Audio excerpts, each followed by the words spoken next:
Hi everyone, my name is Sarah Harris and I'm a personal trainer and lifestyle coach here at Wellness by Design.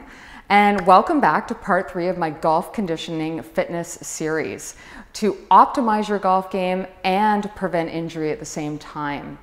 So in part 1, we talked about the 4 elements of a great golf conditioning program. Number 1, and most importantly, flexibility. You need optimal range of motion around most joints in the body when you're playing golf, not to mention actually life. So when we're having not only optimal range of motion for a better swing, you're actually decompressing a lot of the joints at the same time.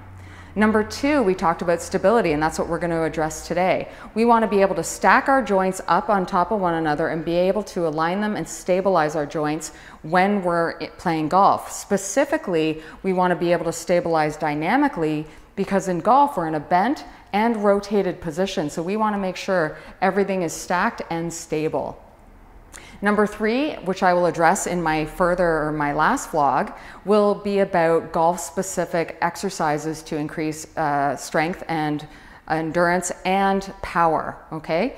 And then the last thing that we want to consider, and this is something we want to consider all the time, regardless if we're playing golf, is our posture. So how we stand, how we sit, is really important, and not just sitting up straight. It's all about your posture of your specific joints, which again goes back to stability. Are we stacking our joints properly over one another? Otherwise, we create shear forces in the joint, and that leads to pain and discomfort.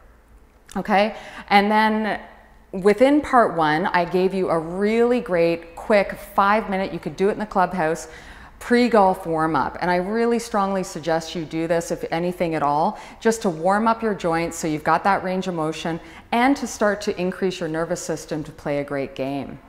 Okay, so part 2, we addressed also your flexibility in your upper body and lower body, and that I only encouraged you to stretch the restricted sides. Okay, and number 3, we're going to talk about stability today. So I would encourage you to join me with this. If you don't feel stable, please don't do this. I don't want you to put yourself at risk. You might need a wall or a chair in front of you just in case you are unstable. But we're going to learn how to stand on one leg. So you can use this as a test, but you can also use this as an exercise. So what we're going to do is we're going to do static stability first. Are you able to stand on one leg? Why is this important? Because we are bipedal. So it's not only for your golf game, but it's also for walking, running, any sort of exercise or movement that you're doing. We should be able to stand on one leg for health and well-being. Okay? So what I'm going to get you guys to do is you're going to stand with your feet together. You're going to place your hands on your hips. Okay? Next thing you're going to do is you're going to take one leg off the floor and you're going to notice what happens to your body. It's not only just about standing on one leg. Can you keep your foot straight? Can you keep your hips aligned, your shoulders aligned, or do you find that you're side bending or pushing the hip out or turning the foot out? We want to be able to stand nice and straight with a nice long spine on one leg, okay? And you want to see if you can do that for a good maybe 20 to 30 seconds.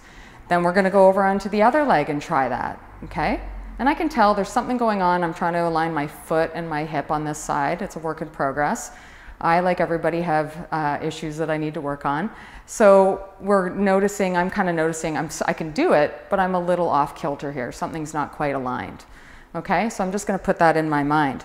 So ideally, you want to be able to go from static. If you can't do static stability very well, then you shouldn't really be going into dynamic. So I'm going to go onto my good leg to do my dynamic stability. So again, with your feet together, hands on hips, you're going to take one leg up. This time we're going to add a new element. You're going to extend your arms out, and I always think of James Bond. We're going to get those arms nice and straight like a pistol sort of position. Okay? And then from here, if you can do that, I want you to think of a string pulling up the back of your your rib cage and your neck. You're going to slowly inhale to the left 2 inches, exhale back to center. Inhale to the right 2 inches, exhale back to center. And you're going to repeat that a good 6 times, maybe even more. Okay, so those are the stability exercises that you can try. If you are having a hard time with any of those, I would encourage you to come see me because I can do a full assessment again, addressing your flexibility, addressing your stability, and getting you better aligned so you can optimize your golf game and prevent injury, and also just do the things that you love to do in life.